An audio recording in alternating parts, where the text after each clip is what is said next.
अस्सलाम वालेकुम dear students, जैसा कि आप जानते हैं कि हम चैप्टर नंबर 3 कर रहे हैं 10th क्लास की जो मैथमेटिक्स है। तो 3.1 जो एक्सरसाइज है उसके हमने पहले 5 क्वेश्चन कंप्लीट कर लिए थे इससे प्रीवियस लेक्चर में। तो इस लेक्चर में हम जो नेक्स्ट जो क्वेश्चन हैं 6 to 11 ये सॉल्व करेंगे इंशाल्लाह। ये एक्सरसाइज हम इस लेक्चर में कंप्लीट करेंगे। तो क्वेश्चन नंबर जो 6 है वो हम करने जा रहे हैं। तो ये मैंने आपसे कहा था कि आपके पास बुक खुली होनी चाहिए, क्योंकि मैं जस्ट जो है वो स्टेटमेंट वहाँ से रीड करूँगा और यहाँ पे सॉल्व करूँगा। तो क्वेश्चन नंबर 6 जो है वो इस तरह से है, 2 numbers are in the ratio 5:8। If 9 is added to each number we get a new ratio 8:11। Find the numbers. अब हमें कहा गया है कि दो नंबर्स हैं जो कि जिनके दरमियान 5 और 8 की रेशो है, 5:8। तो गिवन कंडीशन ये है कि अगर हम उनके अंदर 9 ऐड करते हैं तो जो नई रेशो बनती है वो 8:11 बनती है। यानी इन नंबर्स में जब हम 9 ऐड करते हैं तो नई रेशो जो है वो कुछ इस फॉर्म की बनती है। तो वो नंबर्स हमने फाइंड करने हैं जिनमें हमने 9 ऐड किया था। ठीक है, तो ये तो वो नंबर हैं 5:8 जब 9 नहीं ऐड किया था। 9 ऐड करने के बाद ज़ाहिर बात है ये नंबर चेंज हो जाएंगे ना। तो वो 9 ऐड करने के बाद जो नंबर्स बनेंगे वो हमने फाइंड करने हैं। तो अब हम यहाँ पे जो स्टार्ट लेंगे इस क्वेश्चन का वो हम यहाँ से लेंगे कि हम इन नंबर्स के साथ किसी अननोन किसी वेरिएबल x को मल्टीप्लाई करवा देंगे 5x और 8 के साथ। 5 और 8 के साथ हम किसी अननोन x को मल्टीप्लाई करवा देंगे तो रेशो बनेगी 5x:8x। ठीक है, अब ये जो अननोन यहाँ पे जो वेरिएबल x है ये जब फाइंड हो जाएगा तो एक्चुअली वो नंबर भी फाइंड हो जाएंगे जो कि 9 ऐड करने के बाद हमें मिलते हैं। तो इसी वजह से हमने x को मल्टीप्लाई करवाया है ताकि हमें न्यू नंबर्स मिल सकें। तो let 5x and 8x be the numbers.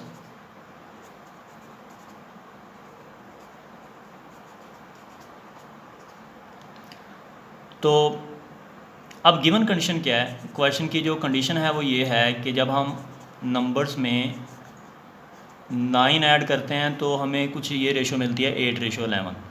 तो अब हम दोनों नंबर्स में 9 ऐड करेंगे उसकी जो गिवन कंडीशन है उसके मुताबिक। तो 5x में भी हम 9 ऐड करेंगे और 8x में भी हम 9 ऐड करेंगे और इसको हम इक्वल रख देंगे 8/11 के, क्योंकि ये रेशो थी तो मैंने उसको फ्रैक्शन में लिख लिया।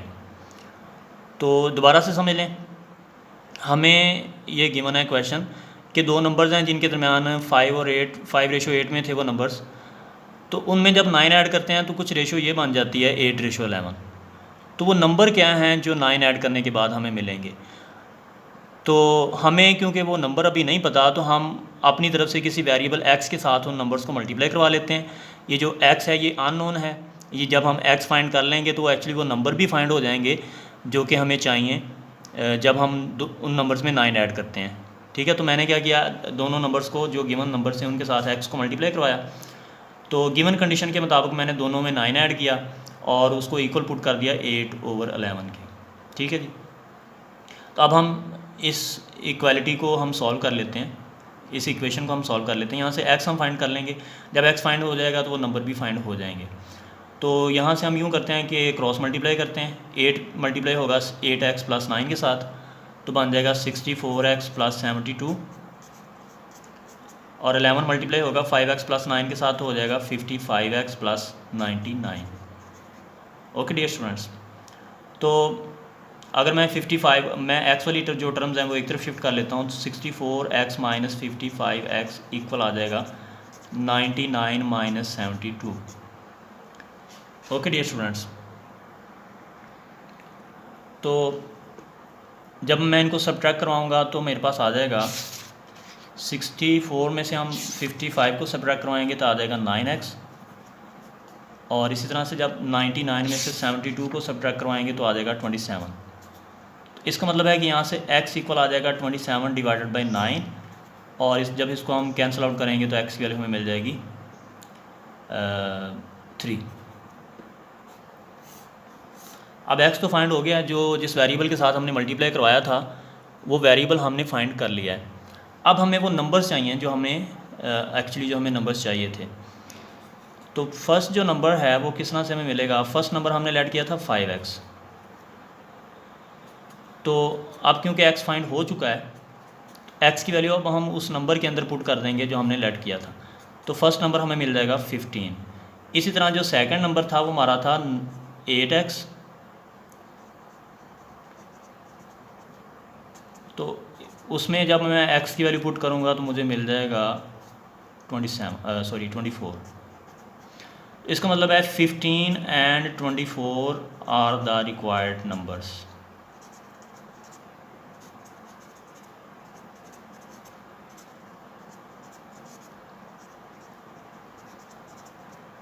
ओके डियर स्टूडेंट्स, इस तरह से हमने क्वेश्चन नंबर जो 6 था वो सॉल्व कर लिया है। इसी तरह से हम क्वेश्चन नंबर 7 जो है वो सिमिलर ऐसा ही है, बिल्कुल ऐसा ही है। उसमें वो आप खुद से करेंगे, जिस तरह यहाँ पे हमने 9 ऐड किया था तो उसमें हमने वो कहा जाता है if 10 is added to each number of the ratio 4:13 we get a new ratio 1:2 what are the numbers. तो वहाँ पे हमें जो रेशो है उसमें 10 ऐड करना है, 4:13 है तो उसमें हम 10 ऐड करेंगे और उसको 1:2 के इक्वल पुट कर देंगे, तो वहाँ से इजीली हम x फाइंड करके पीछे पुट कर देंगे। तो वो सिमिलर ऐसा ही है। तो हम क्वेश्चन नंबर 8 की तरफ मूव करते हैं। तो स्टूडेंट्स मैं फिर से कह रहा हूँ कि मैं क्वेश्चन की स्टेटमेंट नहीं लिखता हूँ, क्योंकि अगर मैं स्टेटमेंट लिखूँगा तो वो वीडियो लेंथी चली जाएगी, ज़्यादा लंबी हो जाएगी। तो इस वजह से मैं जो स्टेटमेंट पढ़ देता हूँ। तो आपके पास जब आप ये वीडियो देख रहे हैं तो आपके पास बुक खुली होनी चाहिए और वहाँ से आप स्टेटमेंट जो है रीड करें। तो मैं जस्ट यहाँ पे रीड कर देता हूँ, तो वहाँ से आप समझ लिया करें। तो क्वेश्चन नंबर 8 कुछ इस तरह से है, find the cost of 8 kg mangoes if 5 kg of the mangoes cost ₹250। तो हमें कहा गया है कि 8 kg मैंगोज़ की आप कॉस्ट फाइंड करें, जबकि 5 kg जो मैंगोज़ हैं उनकी कॉस्ट ₹250 है। तो अब 8 kg मैंगोज़ की वैल्यू हमें फ़ाइंड करनी है, प्राइस हमें फ़ाइंड करनी है। तो हमें क्योंकि नहीं पता, तो मैथमेटिक्स में जो चीज़ अननोन होती है उसको हम x लेट कर लेते हैं, या कोई भी आप वेरिएबल और भी लेट कर सकते हैं, x y z कुछ भी। तो वो जब अननोन जब हम उसको लेट कर लेते हैं तो उसकी वैल्यू जब फाइंड हो जाती है तो एक्चुअली हमारा आंसर होता है। तो हम यहाँ पे लेट कर लेते हैं कि x be the price of 8 kg mangoes.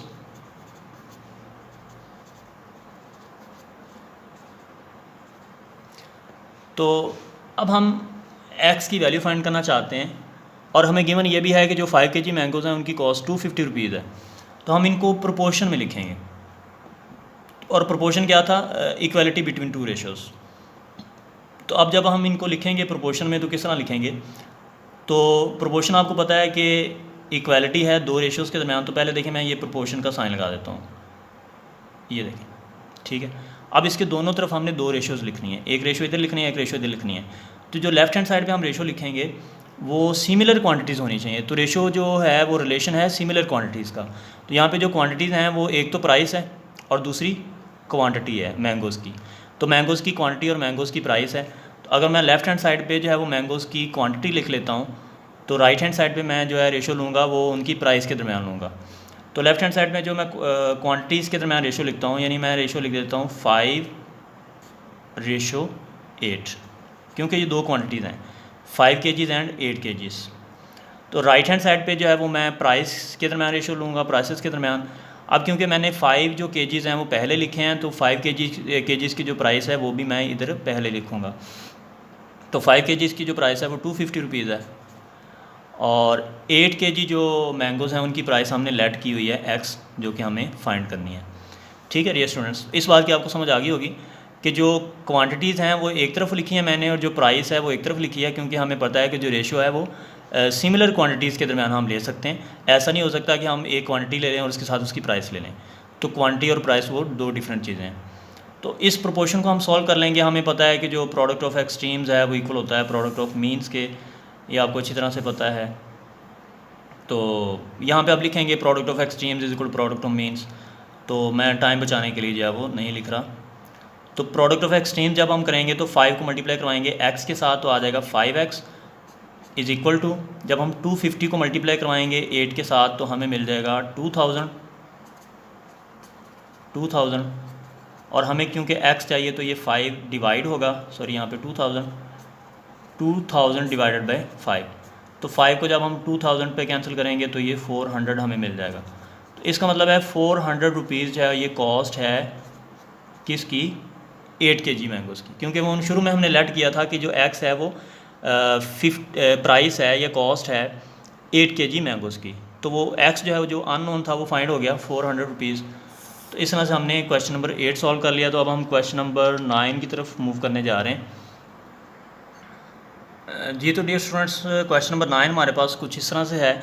If A/B is equal to 7/6, A/B जो है वो हमें गिवन है 7/6 और हमें वैल्यू फाइंड करनी है 3A + 5B, 3A + 5B ratio 7B - 5A, 7B - 5A। तो ये हम रेशो फाइंड करना चाहते हैं। ये गिवन है A/B इज इक्वल टू 7/6 और वैल्यू हमें फाइंड करनी है 3A + 5B ratio 7B - 5A की। तो अगर आपको पता है कि मैंने पहले भी बताया कि जो A/B है ये बेसिकली A/B है, A डिवाइडेड बाई B है। तो यहाँ से हमें पता चला कि जो A डिवाइडेड बाई B है वो इक्वल है 7 डिवाइडेड बाई 6 के। तो ये हम जो है वो जो गिवन है ये हम यूज़ करेंगे इस अननोन रेशो के अंदर। तो आपको पता है कि हम रेशो जो है इसको फ्रैक्शन में भी लिख सकते हैं। तो ये जो 3A + 5B है रेशो 7B - 5A है, इसको मैं फ्रैक्शन में भी लिख सकता हूँ 7B - 5A, 3A + 5B divided by 7B - 5A। Okay dear students, तो यहाँ पे अब मुझे इसकी वैल्यू फाइंड करनी है, लेकिन मेरे पास तो A और B की वैल्यू नहीं है। मेरे पास तो A डिवाइडेड बाई B की वैल्यू है, वो फ्रैक्शन में लिखे हुए हैं। तो इसका मतलब यहाँ पे मुझे वो फ्रैक्शन बनानी पड़ेगी ताकि मैं उसकी वैल्यू पुट कर सकूँ 7 डिवाइडेड बाई 6। तो यहाँ पे वो फ्रैक्शन मैं किस तरह से ला सकता हूँ? तो सिंपल सी बात है कि अगर हम न्यूमरेटर और डिनोमिनेटर को B पे डिवाइड कर दें तो मैथमेटिक्स में हम ऐसा कर सकते हैं कि किसी नंबर को न्यूमरेटर और डिनोमिनेटर दोनों पे डिवाइड कर सकते हैं। तो ऐसा नहीं है कि सिर्फ न्यूमरेटर को डिवाइड कर दें या डिनोमिनेटर को, दोनों को डिवाइड करना पड़ता है। जिस तरह से हम कोई नंबर अगर ऐड करें तो उसको सब्ट्रैक्ट भी करवाना पड़ता है, अगर मल्टीप्लाई करवा रहे हैं तो उसको डिवाइड भी करवाना पड़ता है। तो हम न्यूमरेटर और डिनोमिनेटर दोनों को B पे डिवाइड करवा सकते हैं। तो यहाँ पे मैं लिखता हूँ multiplying numerator and denominator by numerator and denominator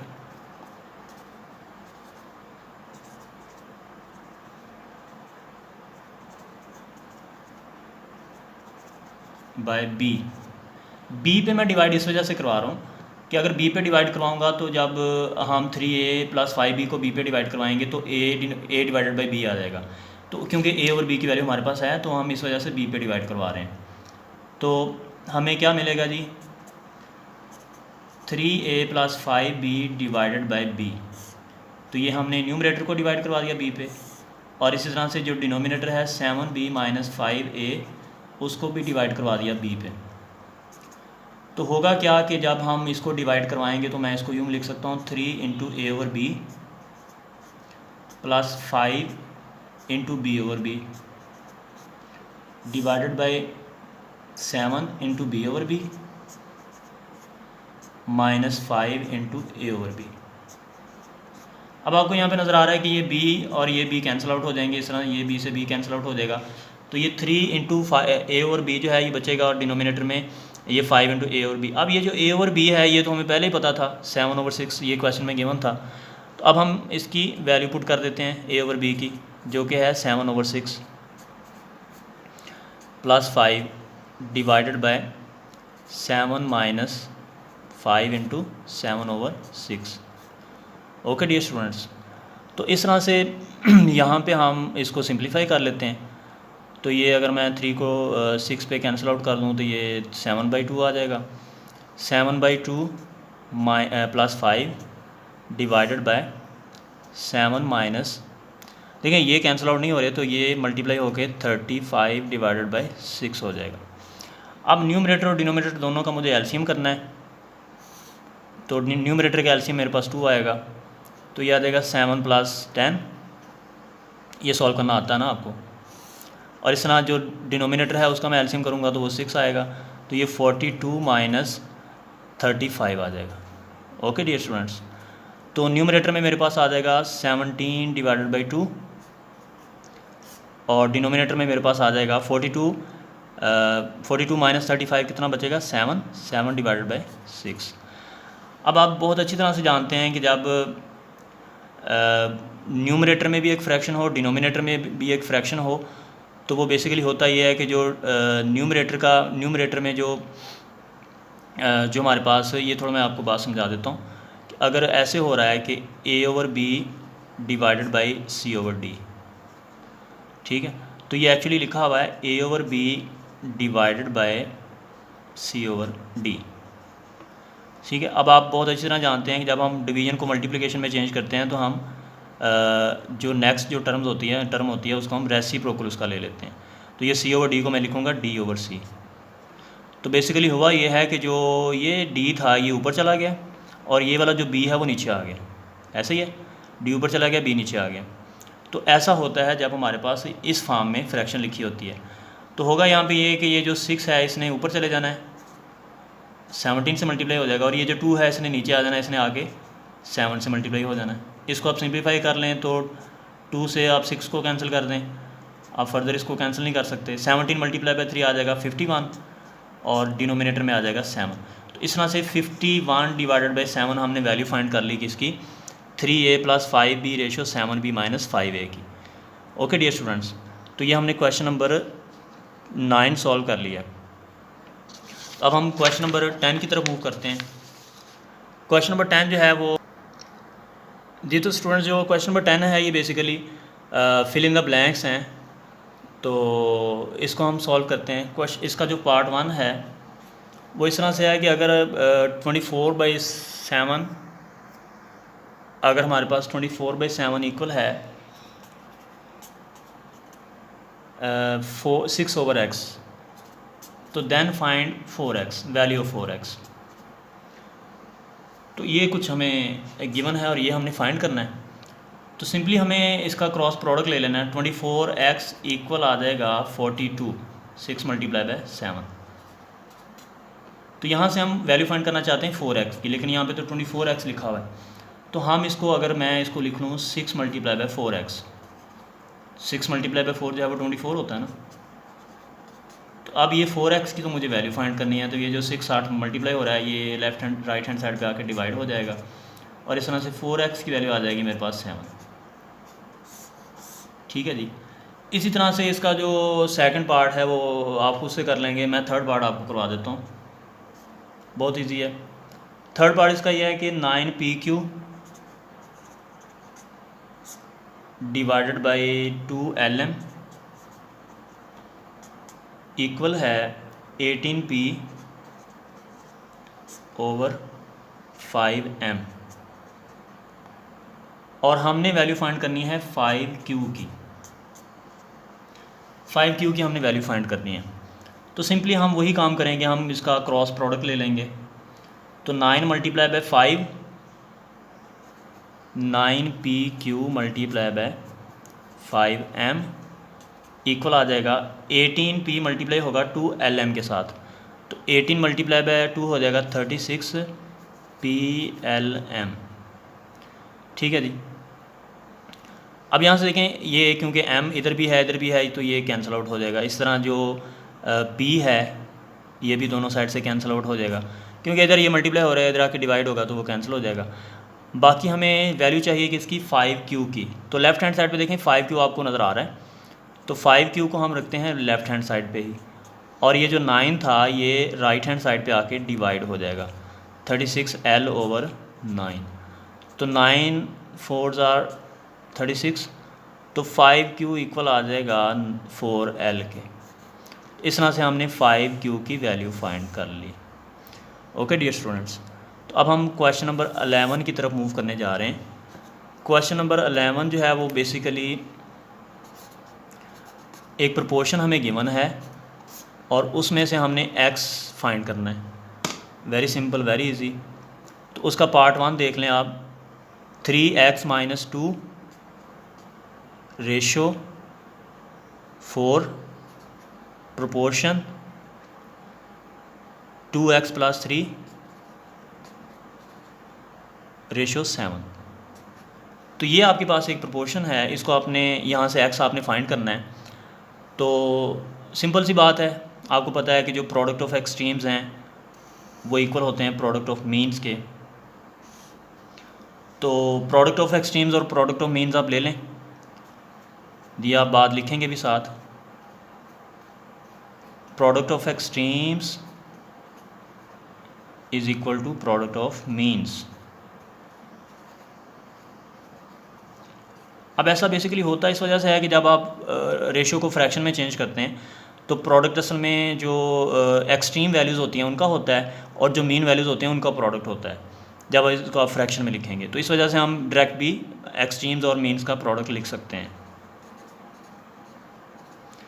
तो करें जी, आप एक्सट्रीम्स का प्रोडक्ट ले लें 7 × 3x - 2 और मीन्स का प्रोडक्ट ले लें 4 × 2x + 3। तो मल्टीप्लाई करें 21x - 14 is equal to 8x + 12।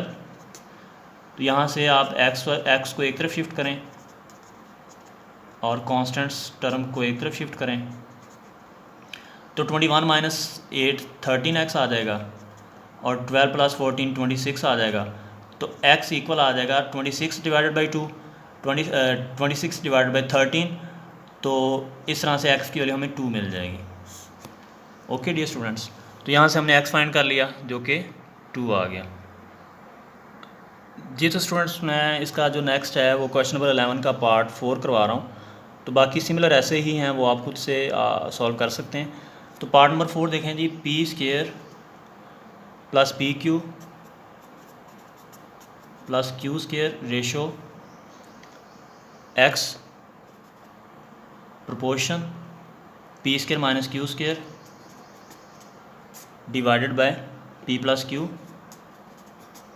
Ratio p - q whole square. तो ये हमें एक प्रोपोर्शन गिवन है, यहाँ से हम x फाइंड करना चाहते हैं। तो सिंपली वही काम करें, प्रोडक्ट ऑफ एक्सट्रीम्स और प्रोडक्ट ऑफ मीन्स आप ले लें। तो प्रोडक्ट ऑफ एक्सट्रीम्स आपके पास क्या आ जाएगा जी,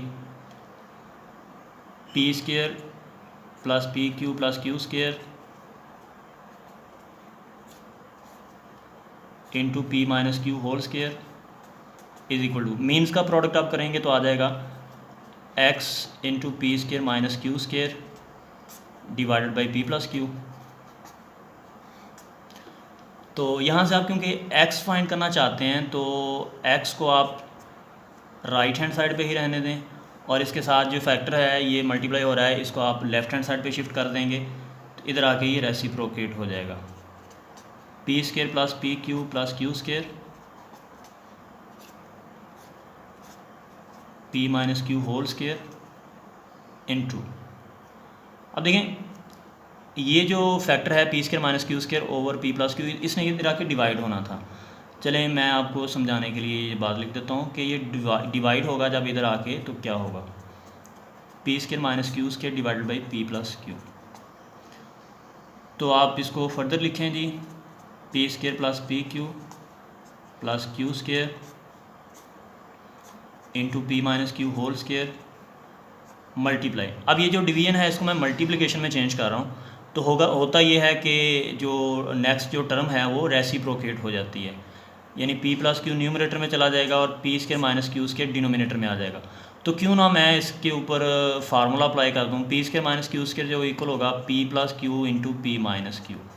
ये आप जानते हैं बहुत अच्छी तरह से ये कौन सा फार्मूला है, ये बहुत छोटी क्लासों में आप पढ़ चुके हैं। ठीक है जी, तो अब यहाँ से कैंसिल आउट करें जो होते हैं, p + q न्यूमरेटर में भी है डिनोमिनेटर में है तो ये भी कैंसिल हो गया। p - q जो है न्यूमरेटर में है डिनोमिनेटर में है और न्यूमरेटर में 2 हैं, p - q का स्क्वायर है तो a कैंसिल हो गया यहाँ से, यानी ये इसका स्क्वायर ख़त्म हो गया। तो बाकी बचेगा हमारे पास क्या, एक तो ये p - q बचा न्यूमरेटर में और बाकी रह गया p² + pq + q²। तो डिनोमिनेटर जो है वो 1 हो चुका है। तो अब देखें ये कोई आपको फार्मूला नज़र आ रहा होगा, डेफिनेटली ये फार्मूला है, या पढ़ भी चुके हैं प्रीवियस क्लास में। ये बेसिकली फार्मूला है P cube minus Q cube का, ठीक है जी। तो इस तरह से एक्स की वैल्यू आ गई P cube minus Q cube. Okay dear students, तो इस तरह से हमने जो 3.1 एक्सरसाइज है ये कंप्लीट कर ली है। तो आई होप कि आपको समझ आ गई होगी। तो फर्दर आपको नहीं समझ आती तो आप कमेंट सेक्शन में जो है वो क्वेश्चन कर सकते हैं, पूछ सकते हैं जहाँ से आपको प्रॉब्लम है। तो अपना बहुत ख्याल रखिएगा और हमारे चैनल का भी। अल्लाह हाफिज़।